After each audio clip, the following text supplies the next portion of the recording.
All participants are muted, and they can unmute themselves. All participants are unmuted. All participants are muted, and they can unmute themselves.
Radha Madhava Kunja Bihari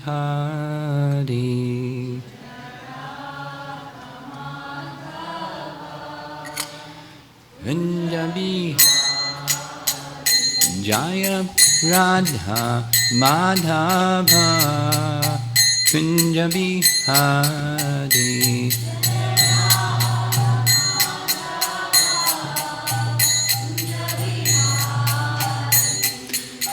Gopi Jana Balabha Girivardhari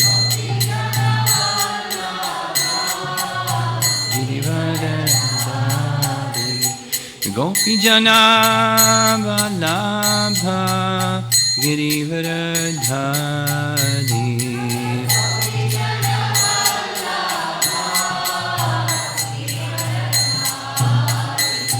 Yasodanandana Brajajanaranjana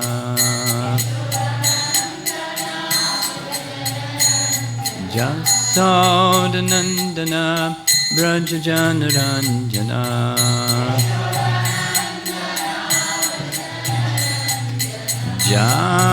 Jamunatira Vanachari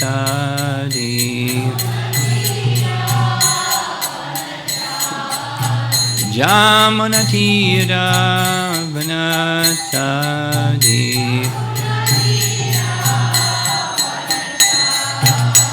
Jaya Radha Madhava Kunja Bihari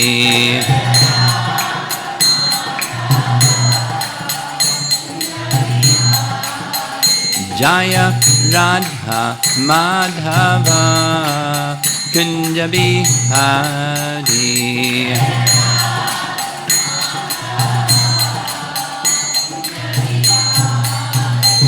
Gopi Jana Balabha Girivardhari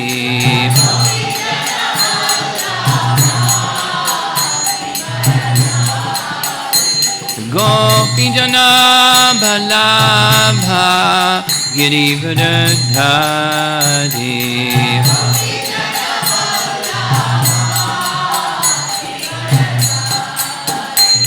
Jasodanandana Brajajanaranjana Jasodanandana Brajajanaranjana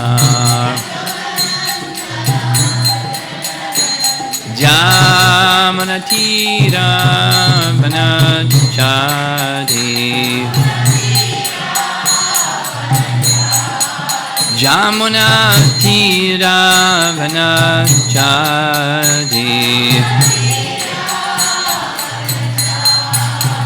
Jaya Radha Madhava Kunja Bihari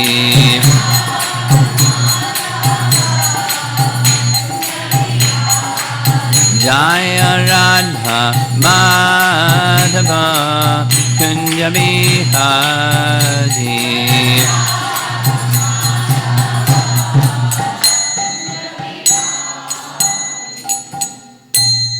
Jai Om Vishnupad Paramahamsa Parivijagacharya Astadhara Divine Grace A.C. Bhaktivedanta Swami Srila Prabhupada Ki Ananta Koti Vaishnavrinda Ki Grantaraj Srimad Bhagavatam Ki Gaur Premanandi.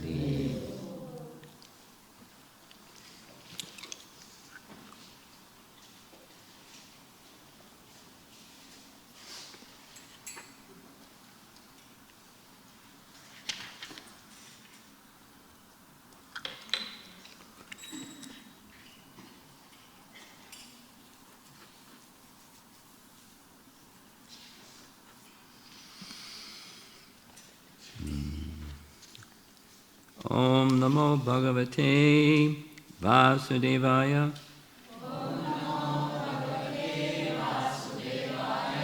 Om Namo Bhagavate Vasudevaya.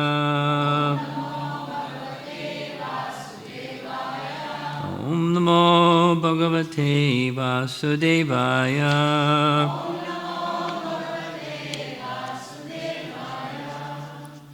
continuing with Canto 3, Chapter 32.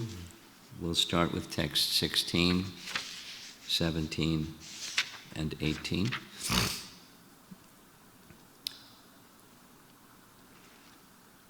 Yesterday's two verses, concluded a section, the destination of those that are attached to the Supreme Lord, even they may be somewhat mixed, etc. Now, Kapila Deva is going back to the other side, something very similar to what he did at the beginning of this canto, or this chapter. The Grihamedi profile.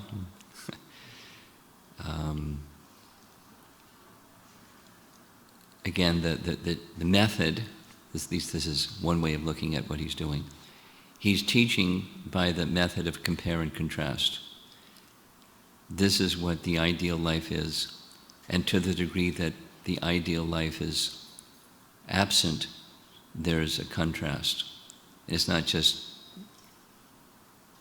on and off, or a 1 and a 0, there's degrees. So the previous verses were describing the degrees of some mix, and now it's way over here on the other side, the very attached person. Religious, this is the profile of someone who is basically karmakanda. They're religious with a purpose. They want fruit of dharma, artha, kama, those folks, be attached.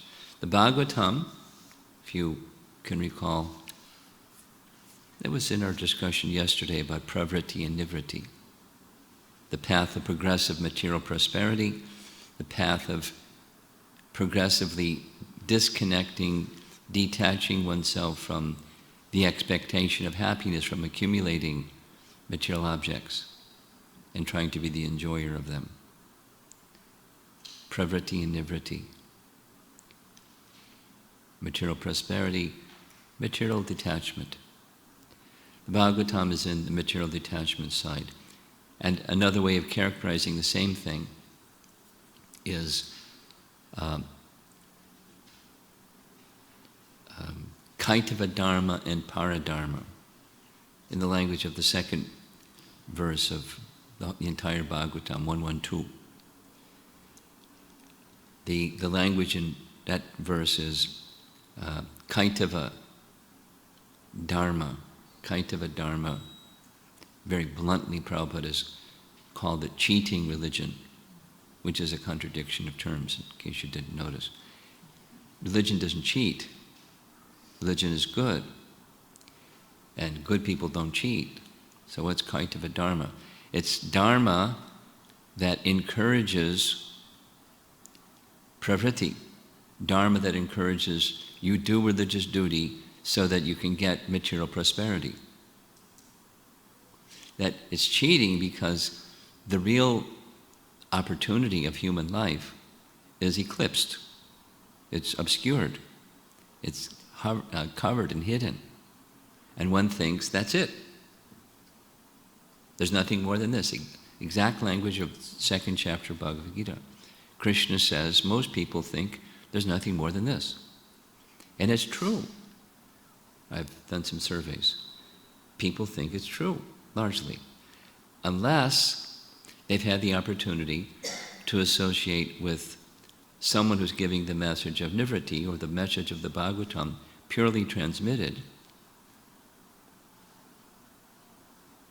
And then a little light goes on that says, oh, that's not really the ultimate benefit. So, at the end of chapter 31, before this, chapter 32, adverse fruitive activities, entanglement in fruitive activities, there's a description of how a householder, spirit, soul, in a material body, inclined to some enjoyment, at least the necessities for the facilities, how to live your life. Very practical terms, and the internal consciousness that should be there. Except as is required, interact with those things in a religious manner, because it's duty to do this and to do that. We discussed this a little bit last night about the position of duty, the duty to be satisfied, the duty to be satisfied with whatever comes. Of course, it's a virtue to be satisfied with whatever comes, and it's a duty to be virtuous. And that is, be in your relationship with Krishna, just like a child in a relationship with their parents. Their parents are the deciding persons about things in the house for the well-being of their child. They'll decide many things, including, things that the child might want to do. I just want to play. No, you have to go to school. Or etc. Some of the other kids at school, they have video games, no video games. Or whatever, so there's some sanction and some restriction. And the devotee, that's described in the end of the previous chapter, accepts those things that are necessary. And Krishna's promise, and he keeps his promise, in Bhagavad Gita is that which is necessary he supplies. Yoga kshema vahamyaham. And that which you have he preserves. And if something is taken, you didn't require it. Or something.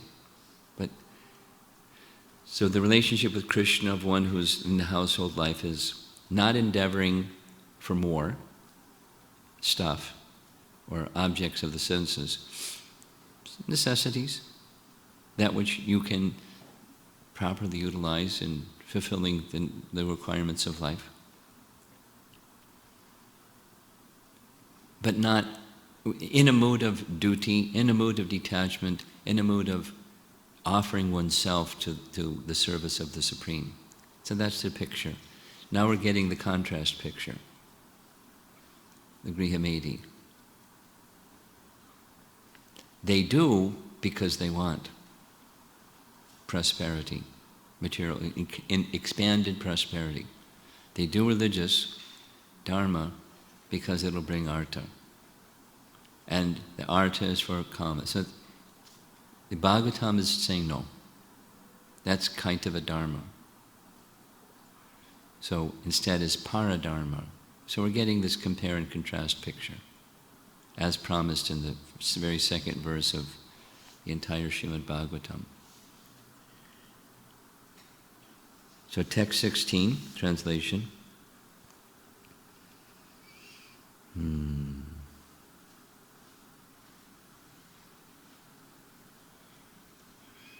Shraddhaya anvita, that they're endowed with some faith.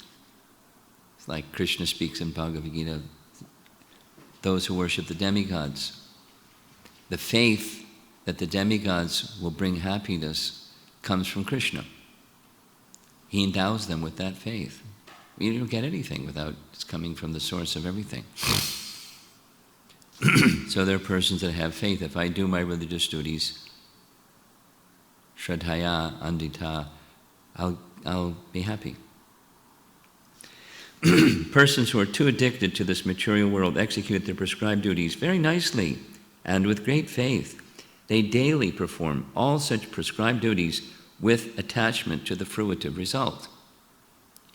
Purport. In this and the following 6 verses, the Srimad Bhagavatam criticizes persons who are too materially attached. It is enjoined in the Vedic scriptures that those who are attached to the enjoyment of material facilities have to sacrifice and undergo certain ritualistic performances. They have to observe certain rules and regulations in their daily lives to be elevated to the heavenly planets. It is stated in this verse that such persons cannot be liberated at any time. Those who worship demigods with the consciousness that each and every demigod is a separate god cannot be elevated to the spiritual world. What to speak of persons who are simply attached to duties for the upliftment of their material condition. This pantheism or polytheism, so prevalent notion, uninformed and not even, in other words, not based on strong education, just a kind of generic acceptance of there's many gods. Hinduism is very tolerant religion. Yatamat tatopat. Behind that message is impersonalism. And we read this, it's equating the personality of Godhead and the demigods on the same level, which is an offense to the holy name, and how you can enter into the gift of the holy name or the gift of Krishna in that manner of offense. It's not going to happen.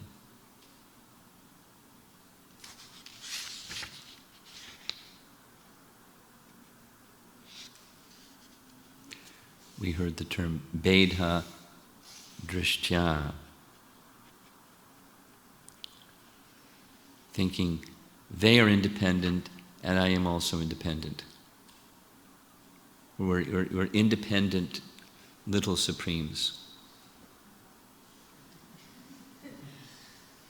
Rabindra Swarup Prabhu calls it, everyone has their God project. Again, from yesterday evening, we enter the world owning nothing, we leave owning nothing.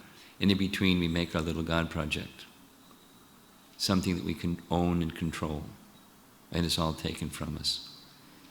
And we do it again and again. And the living entities all over the planet are doing it again and again, under different banners, different isms, including religious isms.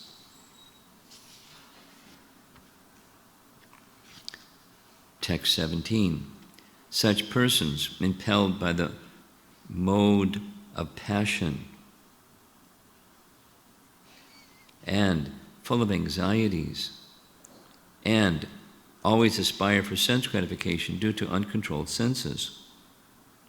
They worship the forefathers and are busy day and night improving the economic condition of their family, social, or national life. So, small circle, medium circle, bigger circle, but based upon this misconception of self, mistaken conception, losing oneself, abandoning oneself, and that real self-interest, and getting all absorbed in some other interest.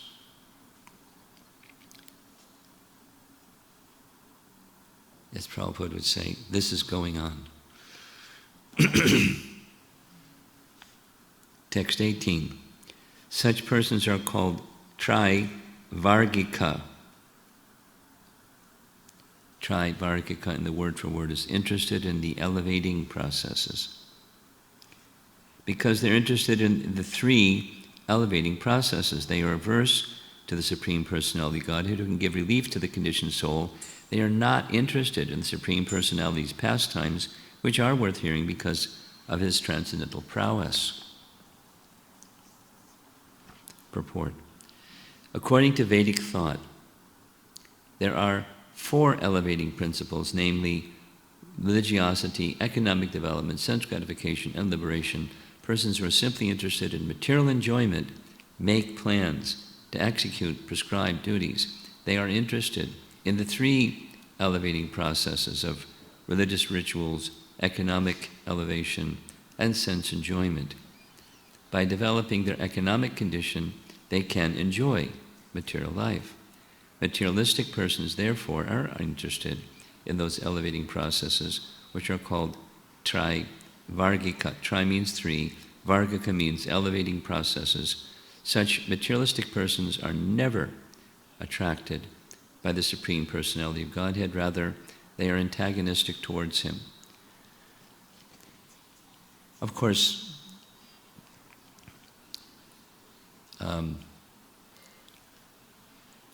that's way over here. There's kind of a spectrum. And some people,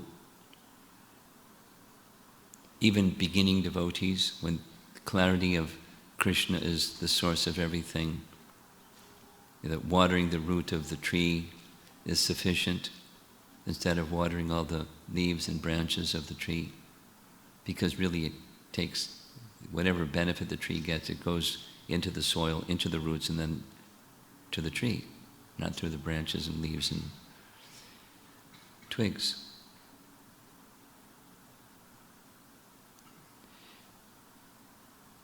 The Vaishnava conception, the Vedic conception, is find the root of all existence, that from which everything comes, give attention there. But if one doesn't have that clarity, then it's the so many branches and so many twigs and so many leaves.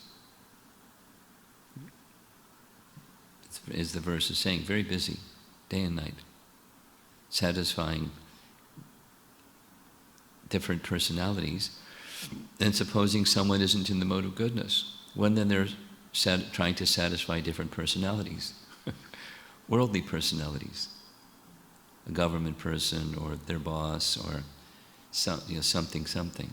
And then it's passion, because I want, and I do this and I get what I want. That's for the materialistic persons that are not following any dharma. Then there's materialistic persons that follow dharma. Consciousness is quite similar. The mode of nature isn't identical, but the consciousness is quite. The tendency to worship exists in the soul because it's intrinsic to the soul in the purified condition. Love of God is within the soul.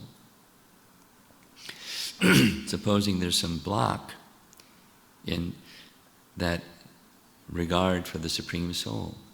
I was just reading something yesterday evening where there's a verse that says that those that are materialistic, it's not just there's an obstacle between them and the personality of Godhead, there's a mountain, tall mountain.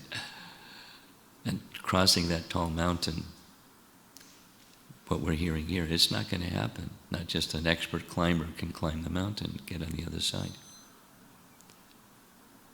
Mountains you can climb. The obstacle of the material affinity you can't overcome. And at the same time be connected with the personality of God. So there's degrees, and then the purpose of those degrees is mercantile. I do this because I get that. I'll come for Janmashtami once a year because it'll help me prosper. And so the understanding is very dim. You get the idea. So there are degrees, and even for practicing devotees, we're practicing because we have some faith. A little bit like the discussion yesterday, beginning Krishna consciousness. But Krishna says in Bhagavad Gita, why people begin. They want, or they want, or they want, or they want. There's 4 kinds. And that's what mode of passion is, stated directly in the verse. That's verse 17. Such persons impelled by the mode of passion. The mode of passion says, I want. And then fill in the blank. And is there a limit to what one may want? Or even if I get what I want, is that now I'm satisfied? Never. Dushparena, analena cha, anala, fire. Put fuel in fire. Does it subside? Become bigger. You get what you want, and passion increases.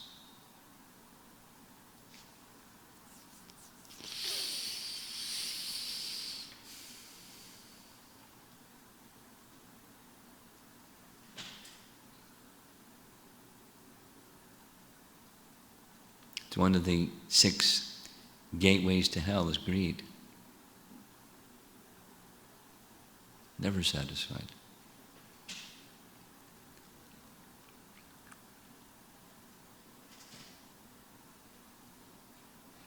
I'm thinking of just a little sharing on this point.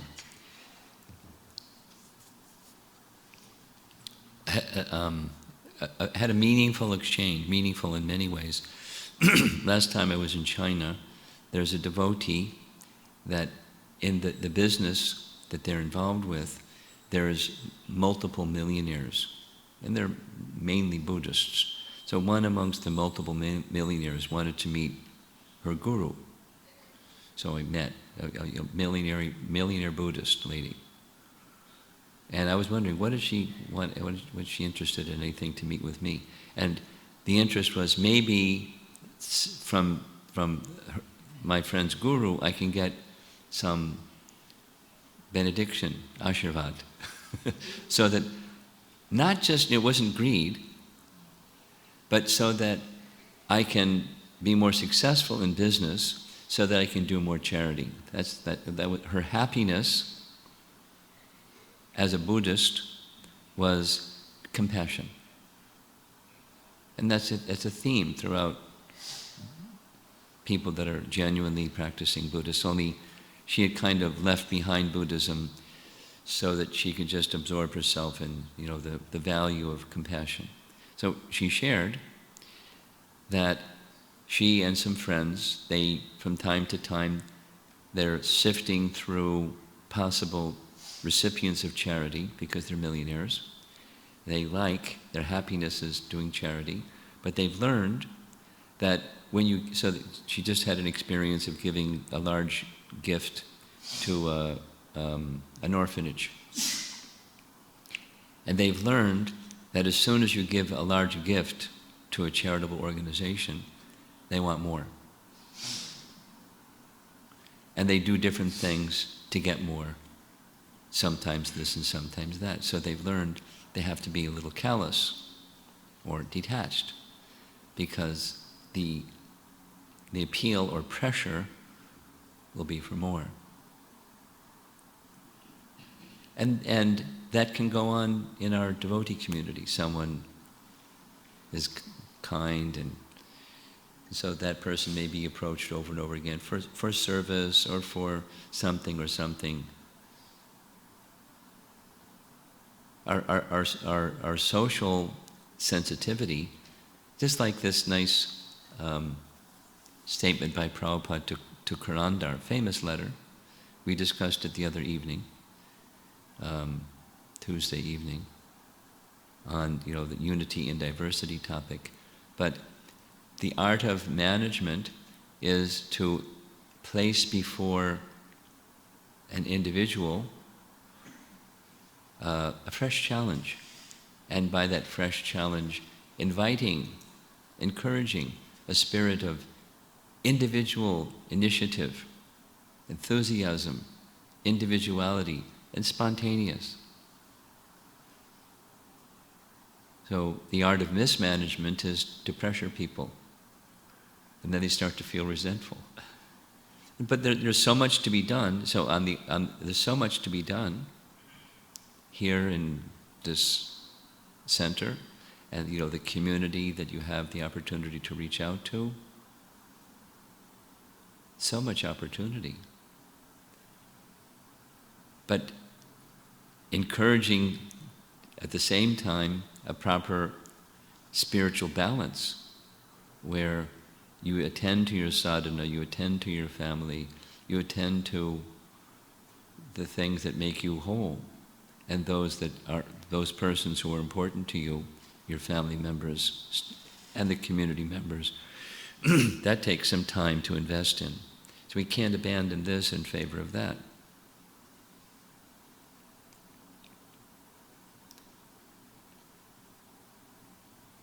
Balance.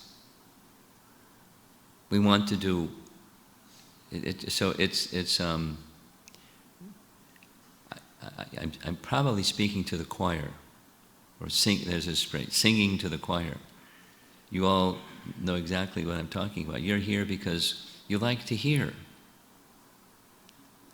And then those that like to hear have an inspiration to serve. And then the inspiration to serve is, there's only so many of us, and then there's so much to do, so we get stretched. Then we have to learn the art of saying no. There's one our communications minister is Anuttama Prabhu. I saw him, we were attending a function together. I forget exactly the circumstance, and I saw him reading a book. So I asked, can I see, what is the book? It's The Art of Saying No. So it's really good. It's not defiance, but it's being very clear. It's very simple. Being very clear what's important to you, and then you can very politely and with conviction, with a big smile, say no. But how to do it so it's graceful and not resentful. When somebody's asking and you're saying no, it's not they're intruding on your space, and you got a stick saying, bark, woof, woof, get away. Not like that. But, in the matter of courtesy in exchange with another devotee. So I know another devotee that doesn't know how to say no, and they were like suffocating. So I recommended they read the book. Now they're much happier. They still have a hard time saying no, but they have some idea it's okay, and here's a graceful way to say no. Say no by making a strong yes to something. That's how you do it. Then it's a very polite and graceful no.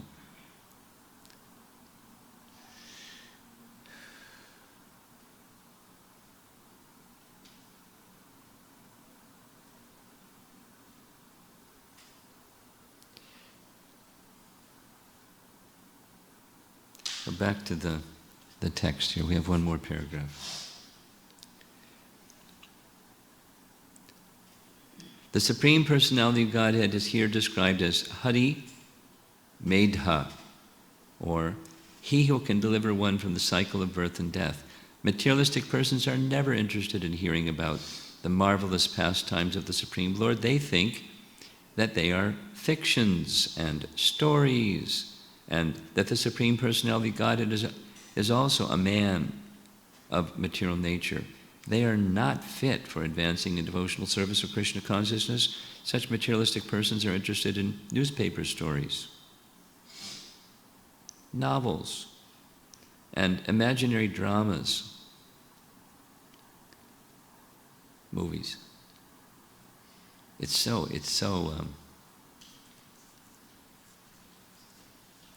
revealing.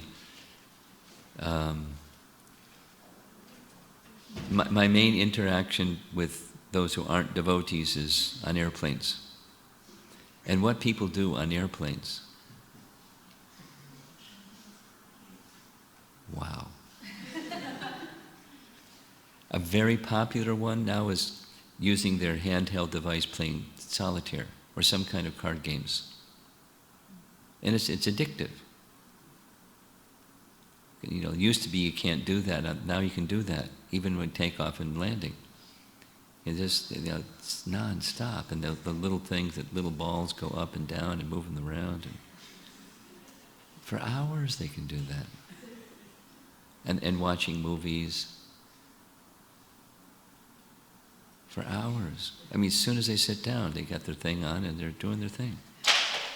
Addicted. Some people read books.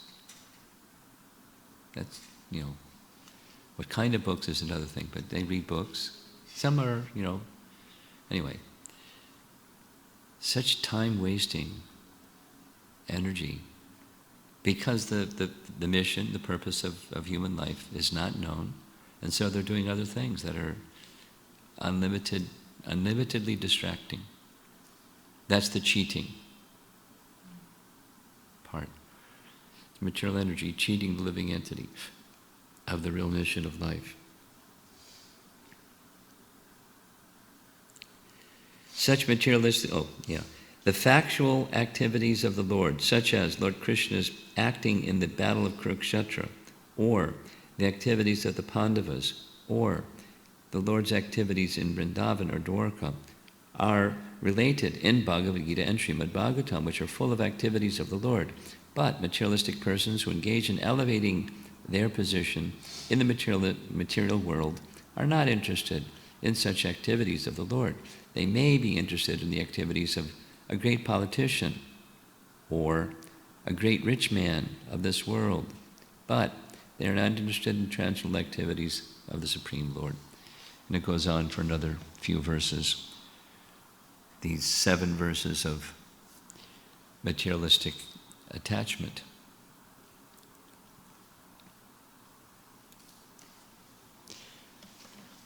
And it's hard to overcome that, even for religious people. Recently someone was just asking, what about worshiping this one and worshiping that one? I did since I was little. And my mind goes to this one and my mind goes to that one.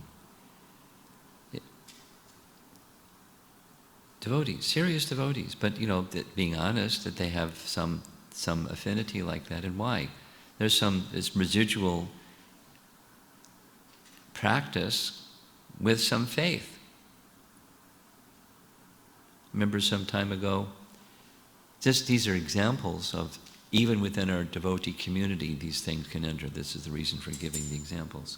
It's not just people out there. It's people. The faith, the Bhagavatam is nurturing the faith that just takes shelter of Krishna. Over and over again. Just take shelter of Krishna. That's sufficient. It's more than sufficient. It's everything. Everything. There was a time in our ISKCON history, there was one fellow who translated a book, please don't read it, a book on Ekadasi, called the Ekadasi book. Won't go into the details, but it was entirely karmakanda. Details and details and details and details of each Ekadasi you do this and you get that. And the next Ekadasi you do this and do that, and eat this and give in charity, this and that, and you get another something. So added up over 24 months or 24 Ekadasis in 12 months, everything that you need. It's a whole package. Just do Ekadasi that way. And then devotees started following Ekadasi that way because it became, hey, we get this and get that. It was naive. And then, some persons woke up and said, hey, wait a minute. This isn't what our founder Acharya gave us.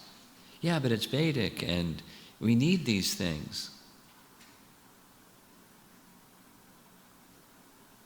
Well, whatever it is that we need, who supplies it? So if you take shelter of Krishna, you'll have what you need. So we observe Ekadasi in a very different way. We increase our hearing and chanting about the personality of Godhead while we undergo some austerity. Don't eat grains and beans. Big deal. Or some additional austerity. And some additional austerity, and some devotees observe Nirjala Ekadasi every Ekadasi. But what's the purpose? I'm austere. Or what, get strength so that you can achieve something. No. It's this pleasing the personality of Godhead and giving the spiritual strength to take further shelter of Him. That's our Vaishnava way of observing Ekadasi. Prabhupada writes, to increase determination, it's connected to this subject. To increase determination, one may undergo voluntary austerity. And then he goes on, for a Vaishnava, voluntary austerity may include observing holy days, the appearance days of Lord Vishnu, and observing some austerity on those holy days, like half-day fasting. That's our standard. Or in some cases, full-day fasting. Or for Ekadasi, so some austerity. But what's the purpose of that austerity? Again, the purpose of the austerity is to clear away some of the affinity for matter tendency. That's the negative. And the positive is take deeper shelter of the personality of Godhead. It's an auspicious day. Remember, there was a time not knowing much, the devotees had the idea that Ekadasi was an inauspicious day and therefore you were to fast. And they told that to Prabhupada and he laughed. Where'd you get that idea?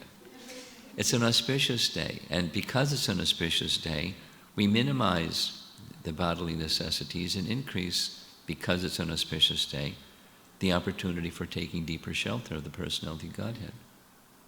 It's like going to the Holy Dham, or going to the temple, or going to a kirtan.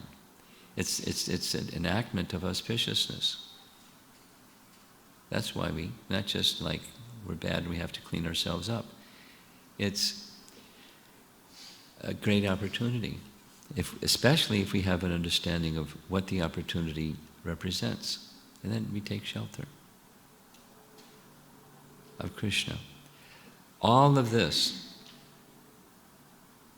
chapters, and many long chapters and many verses, emphasizing again and again and again, saying exclusive shelter in Krishna with no other purpose than Krishna's shelter. Ahoitukiya pratiyata yayatma suprasidati. Then suprasana. That's the real gift of bhakti. You're fully satisfied. When you're fully satisfied, someone may offer you something. No, thank you.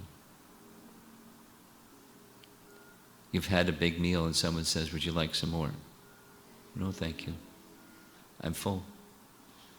So when you're spiritually full, there's no, that the detachment is already there. So in the in-between, we cultivate, it's both. This is going to come in the message for the weekend on Sharanagati. I'll just give you a little glimpse. There's the Jiva Goswami describes there's two processes. One is commitment and dedication to Krishna's shelter. Another is with intelligence, reducing one's involvement in other things. So it's the plus and the minus. They go together. So with our intelligence, we can discriminate. I really don't need 16 pairs of shoes, or whatever it is. I don't need to accumulate things. I live my life simply. That's with intelligence. And then now that I'm living my life simply, I have my brain is occupied, instead of going shopping, to go to the Bhagavatam.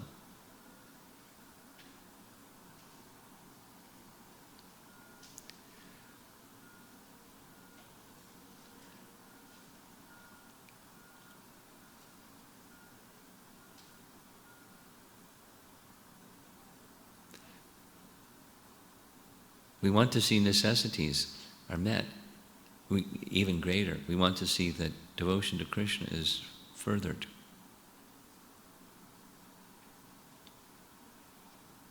Then this detachment follows. Ahoitukiya pratiyata yayatma suprasidati.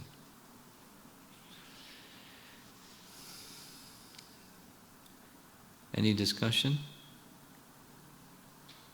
Yeah. Guru Maharaj, I'm thinking, like when I approach a materialist. You approach what? Materialist. Materialists. When you approach materialists. So they say like we have to do our duties. Like I'm particularly having this question from the initial verses we discussed today. Like they might say we have to do our duties. Like, yeah, no problem.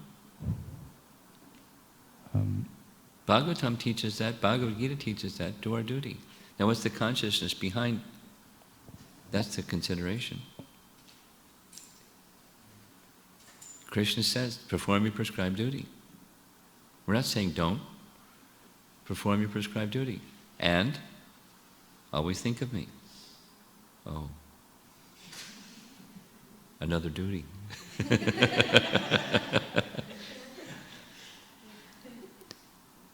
And that's human life. The birds, they take care of their duties.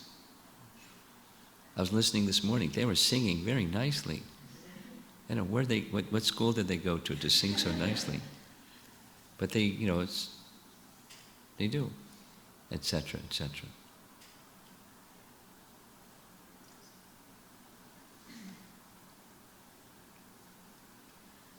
Okay. This is the first time I heard about the Ekadashi book not being, or you didn't recommend reading it. Well, there's different Ekadashi books, but the one I'm referring to it's just a Karma Kanda version.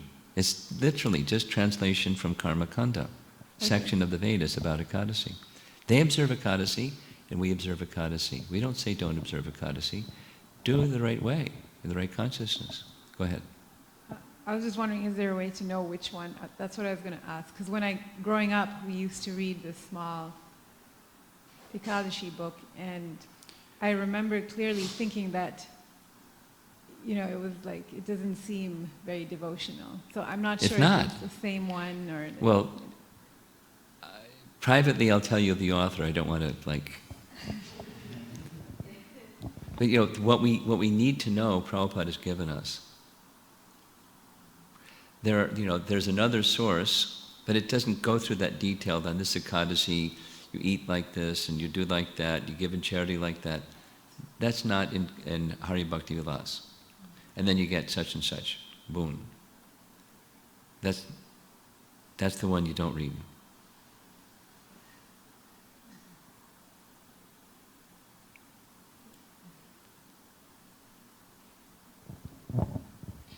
Hare Krishna Guru Maharaj, thank you so much for the inspiring class.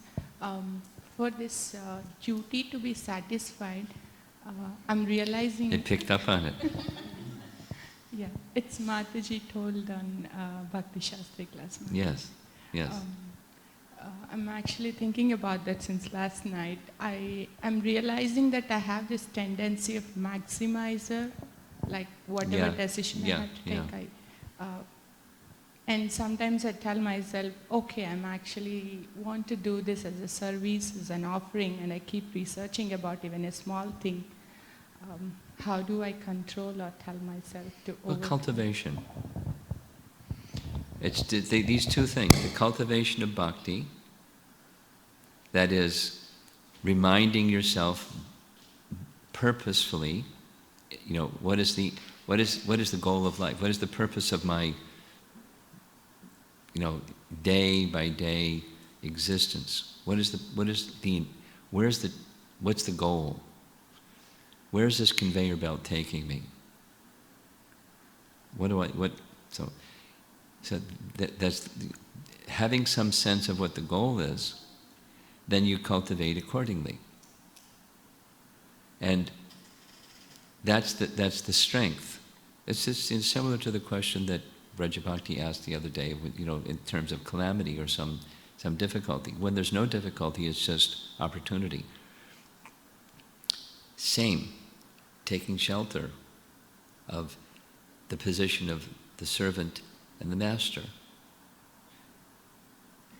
So that directly connects. If there's the master and necessities are there, let me be satisfied, whether it's this or that. And if my need, at least mental need, or the position that I am in my spiritual evolution, I may feel I need 2 pair of shoes, or whatever it is. But you think about it carefully. Do I really need this? Then because it's for the service of the Supreme Lord. That's the alignment that sets your you check your compass and make sure you're headed in the right direction. Is this going to take me closer? It's exactly what Jiva Goswami says in his teachings on surrender. He's the master. Then I accept things and not accept things on that basis that will take me closer to Krishna.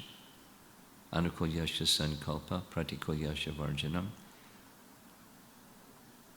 That's the mind, accepting and rejecting. And the mind that becomes governed by the intelligence, if we're in proper order. And the intelligence says, I want to be with Krishna. I want to get there. I want to be in that relationship with Krishna. Is this going to help me? Or is it some other thing? Then the itch may be there. You want to scratch the itch.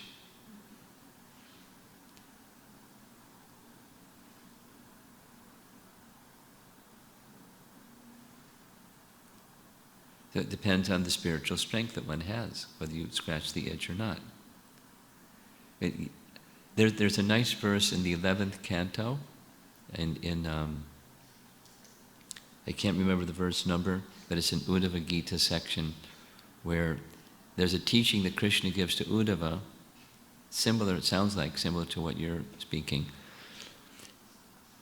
A devotee, it's paraphrased, but a devotee understands shelter in Krishna is the only happiness. However, I have this affinity, and I know that the affinity is not going to bring happiness, it's going to bring misery. But I have this affinity of this particular kind or variety. So, recognizing the goal, recognizing where I am, I, in a regulated way, may act upon this affinity. Knowing it's not wholesome, it's not going to benefit me, but it'll have consequences. So I'll carry forward with some acknowledgement, but trying to focus my attention in cultivating shelter in Krishna. It's very similar, this verse is very similar to this whole theme in Gita Nagari of acceptance and progress. Remember that? You can look it up. Everyone spoke on the theme. Accepting my position, self-honesty, etc. Not hiding or pretending or profiling myself something I'm not, just being honest with where I am. And according to where I am, acting, at the same time striving to progress. That's Krishna's teaching to Uddhava on that theme. Okay? Something else? You want a microphone?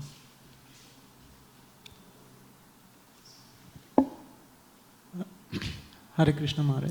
You spoke of Pravritti Marg and Nivritti Marg. And I was thinking of how can one move from Pravritti Marg to Nivritti Marg? How can one move? By association. That's the Bhagavatam. If persons are religious, many people are not. They're just interested in prosperity, economic development. The world is made up of that. People get elected and get deposed, whether they are successful in building the economy of a group of people, the city or the country or whatever. Economic development is rah-rah. Then there are people that are religious, and they have the view that you can better develop the economy by adhering to principles of Dharma. Make life nicer instead of uglier, where people are lawless and do anything. So there's dharmic people. Then that's pravritti. Dharma is for the purpose, it's right in Bhagavad Gita chapter 2, for material well-being and elevation to heavenly planets after this life, and there's nothing more than that. Krishna says, most people think like that. Religious people. That's the purpose of religion. So, the Bhagavatam, how do we go beyond that is through association. That's your question. The Bhagavatam teaches us we must go beyond that, and here's how to go beyond that. Here's the sadhana for going beyond that. Here's the features of the Supreme that are all attractive and we can take shelter of to go beyond that. Through association, sadhu sangha. And in the association of sadhus, bhajana kriya. And then refining that bhajan so that it becomes offenseless. Free from, and defenseless cultivation take one beyond anarthas, beyond the mountain.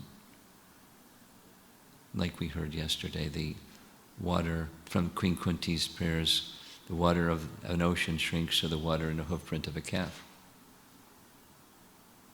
Still something, but you can step over easily. So association is how. follow-up question? Yeah. Maharaj, but mostly people engaged in Pravritti Marg, Yes. they're happy doing whatever they're doing. How do they get attracted to Nivritti Marg? There's a greater happiness.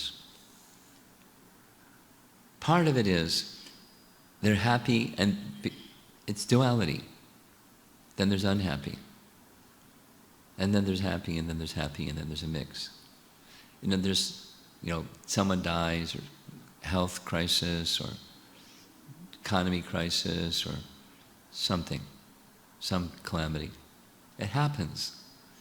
And then such person at that space becomes a little more receptive. Now that space may close as soon as some time passes and they think, I'm okay.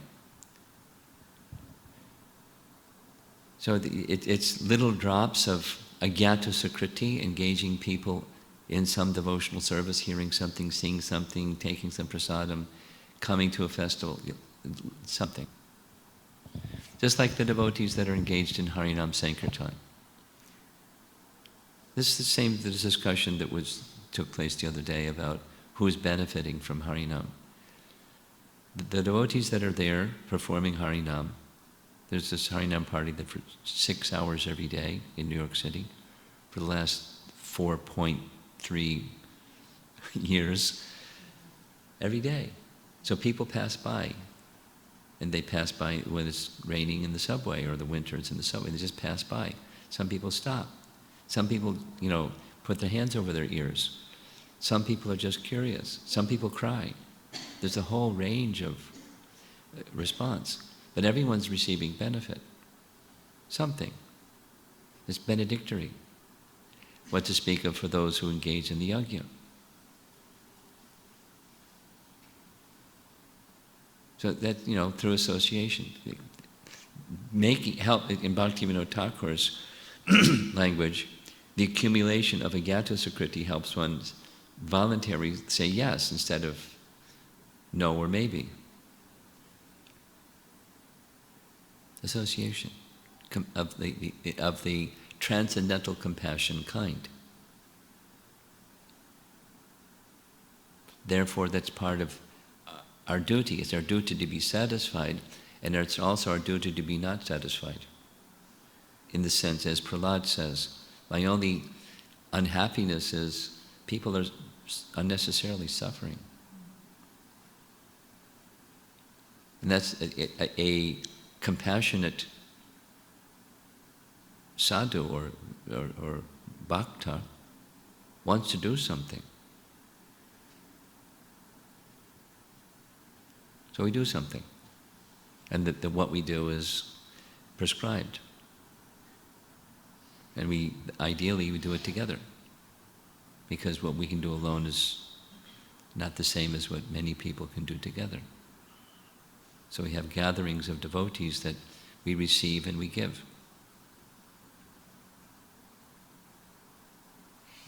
Yeah. Yes, in front.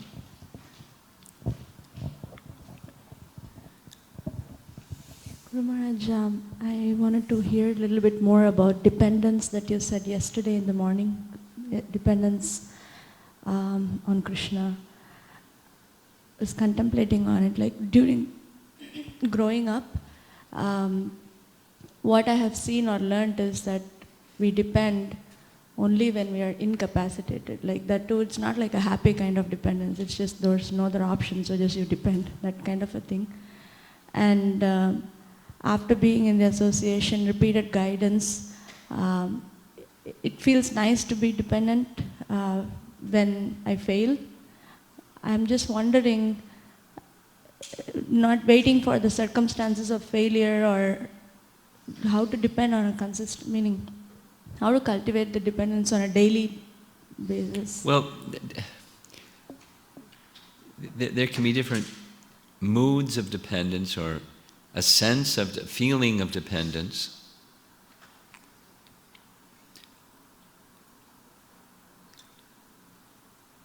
Just like there's different ways of feeling humble and being humble. So feeling of dependence doesn't mean, the negative thing. I'm smashed and beaten and down and there's all, so then help. So that's, however, we even in any circumstance go the other direction. We're dependent. Because just like that, whatever it is, it can change and it's now something else. Reality is we're dependent. Just from a spiritual perspective. What to speak of a material perspective. Necessities, that's down the material side, we're dependent.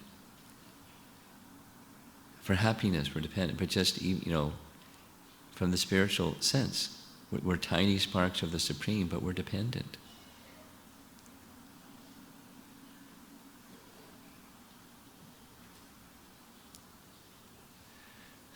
Fundamentally.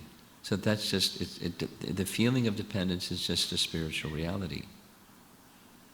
But it's not a down feeling. It's a spiritual feeling. That's like, again, this point of the position of surrender, the entry point is Krishna is the master, and I'm the servant. The servant is dependent upon the master. The servant is not independent. He's dependent. Now, socially, that's bad. How can you do this to yourself? It's just reality. We're dependent. And we're happy. And because that's our spiritual position. We're servants and Krishna is the master. And we have this loving relationship. And what to speak of rasa, as rasa develops, it can be, I'm the parent and he's the child.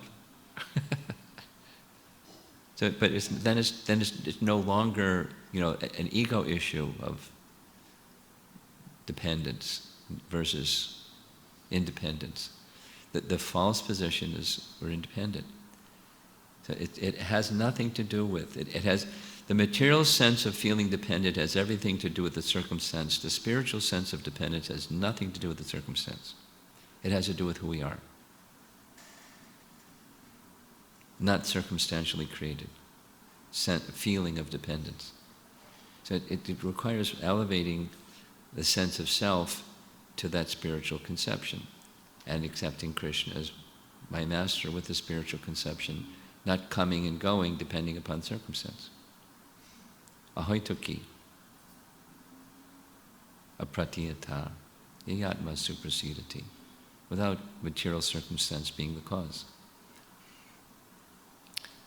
So, now how do I get there? Association and sadhana, careful cultivation. Like he said the other day, conscious sadhana.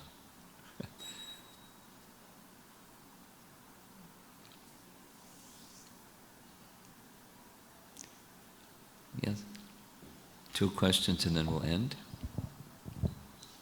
Guru Maharaj, regarding the Pravriti marg. Pravriti, okay. Text 16 said that the people following that marg does those things with very great faith. So I know before I came to Krishna consciousness, following all the Karma Kanda rituals, even if I don't have any faith on the astrologer, I would really follow with great faith all the things that he says. But after coming into Krishna consciousness, I find myself really struggling with investing that kind of faith in my sadhana. So is that due to because my desire, like I'm not finding a tangible kind of end point to what I'm doing? Like before it was more, I'm going to get this, I'm going to get that. Good. Well, it's both. It's the affinity for matter principle is still operative, and what's fruitive about chanting Hare Krishna? So the mind wanders to something, practically anything.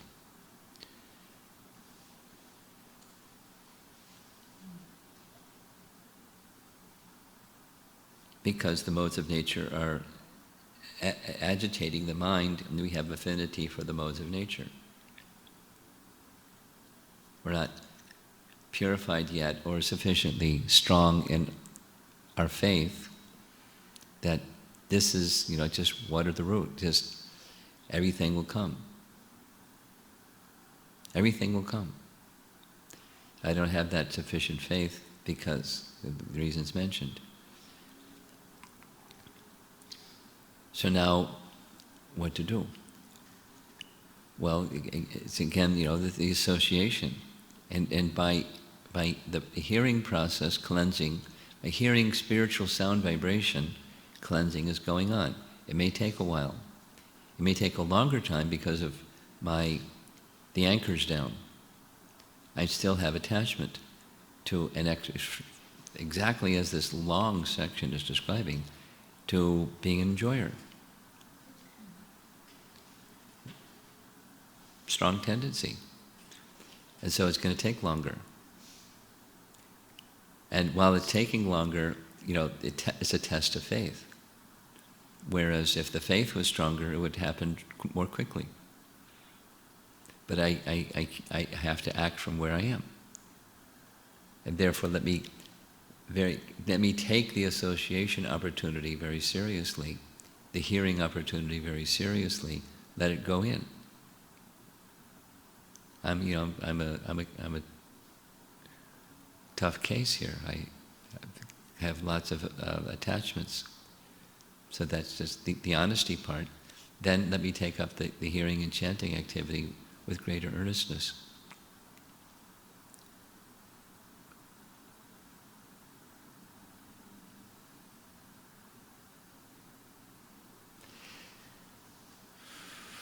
That association is just part of the sadhana of cultivating unmixed devotion. But it starts with the hearing process. Adhyatmika anushravanam, that's how it begins. Hearing of transcendence. Exactly as Prabhupada is saying here, persons that are materialistic, they don't have any. If it's something that tells them you can get this, they're interested.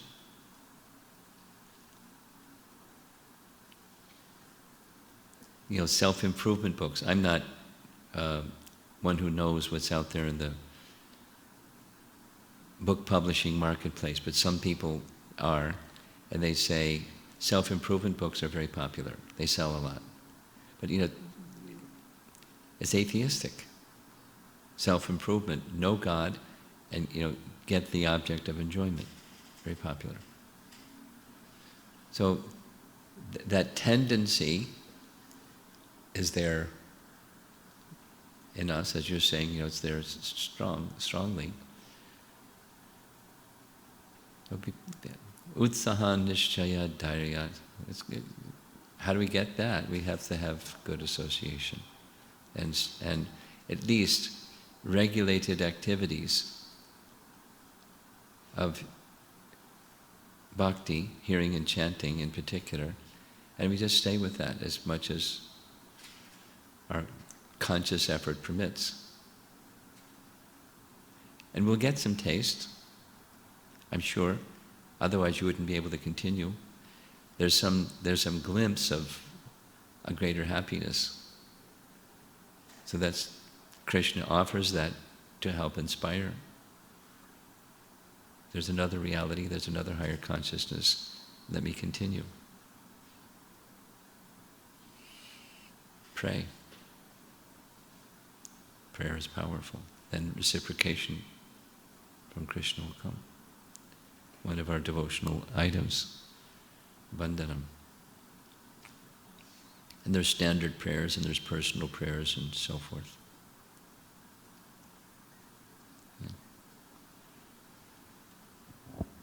Hare Krishna Maharaj, I'm trying to understand what is this taking shelter means. In Bhagavad Gita, we learned that living entity is active by nature. So when a problem comes, you feel like you have to do something about it. like you're doing on a practical level, you're trying to solve the problem. Fine. So how does, so when the result comes, and especially if it's in your favor, you feel like my hard work paid off, or, you know. You feel like what? Like my hard work paid off, like, you know, the problem, I did it. Okay. So how does one switch? The advocacy is not, don't address problems with practical action. It's not recommended. So put that one over there. What's recommended is, where does your consciousness go, whether it's a problem or an opportunity? You know, ill fortune or good fortune. Where does your consciousness go? Shelter. What does shelter actually mean? Where does your consciousness go? What is it that you're attached to? Now, we all want to be happy, so that's, you know, let's say that I'm attached to being happy. Now, what's the standard of happiness? What is, how to access real happiness? There's happiness that's transient, and according to philosophy, as well as our own experience, that's not happiness. Now you see it, now you don't. It's just like a reflection. Move the mirror and the reflection is gone. Now you see it, now you don't. It's not, there's no substance. So real happiness is substantial. It doesn't come and go. That's a spirit, that's by definition, that's spiritual. It's sat. I want to access that. So shelter, what is the meaning of shelter, is that happiness is found in the reservoir of happiness, the reservoir of pleasure. Now our orientation is different. Our orientation is happiness is in acquiring things. Our God project. Making a situation where my little kingdom is a kingdom of happiness.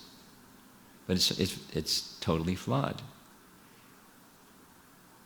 Like one of Prabhupada's examples is a child goes to the beach and builds a sandcastle, and the tide comes in and it washes the sandcastle away. Like that. But our happiness is flickering, it's ephemeral, it's insubstantial, like we heard yesterday evening, like a dream.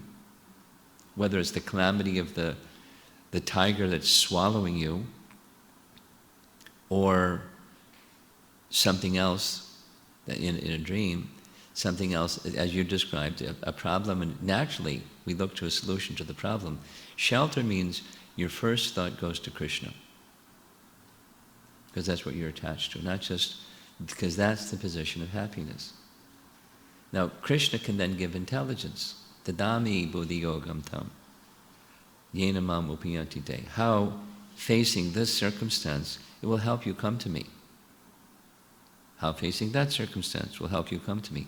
How to be in my service in all the varieties of circumstances. Shelter means that's the first place your consciousness goes. The solace, like a child, something happens, they cry. And mommy picks up the child, and after some time, sometimes it's really like instantly, the crying stops. Because there's a sense of being in the arms of mommy. They're sheltered. Sometimes the crying continues. But, you know, eventually because they're shelter. That's what mommies are supposed to do. That's what parenting is do, provide shelter. Now, the real shelter of parenting is to give that space where the dependent child can be nourished in their position of attaining Krishna's shelter. That's real parenting. Not easy to do that, but that's the purpose. Take a soul to Krishna. Shelter is where your attachment is, because it's a place of safety. And with that safety, then intelligence, buddhi. How to face the problem and take the right action that's going to lead you to Krishna.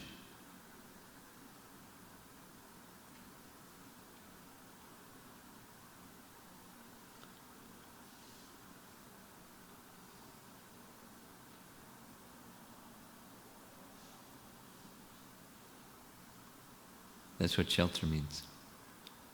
So you don't become inactive, you don't stop doing something, but don't act in false ego. Even when Krishna gives some intelligence, don't abandon that relationship with Krishna and run off and do it, like as endurership, get it done, and the sense of achievement and accomplishment, I took care of that problem, yay. That's Maya. It's forgetfulness of Krishna. So while doing, you're mindful of Krishna. That shelter goes with you. It's at the foundation of everything. So we need to cultivate that. It's totally natural for us. The other is disease. It's unnatural, unhealthy, unwholesome, and we're very accustomed to it. The diseased condition. So now to get to the healthy condition. Through cultivation, through proper association and cultivation. Address a problem with some practical activity. Don't be complacent. Be active. But in that activity, carry the consciousness of Krishna as my shelter. Ultimately, it's not my activity, it's the sanction of Krishna that's going to permit the problem to be properly addressed or not. I'm dependent. And it's true, not just when there's difficulty, to relieve myself of the difficulty. It's my constitutional position. He's the master, I'm the servant. I have taken his shelter. Mamata. Krishna, I am yours. That's shelter. Now, I am yours, just like the child is dependent on the parent, so the parent looks after the child. Not a one-way thing. The child doesn't have to ask the parent, can you take care of me? Parents want to take care, that's why they're parents.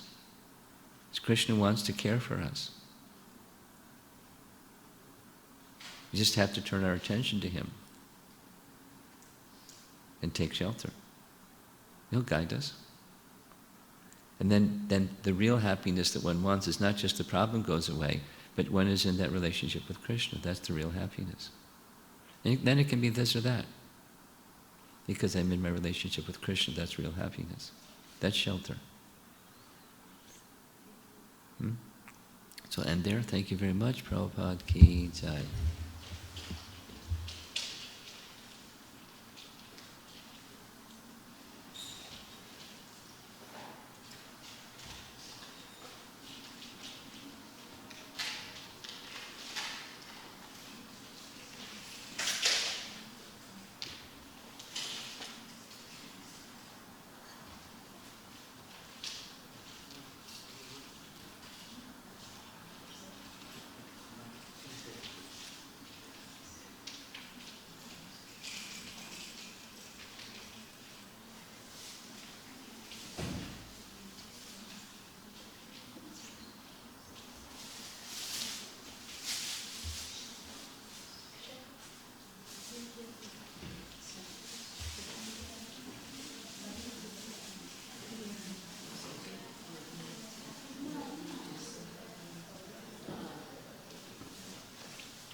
Goodbye.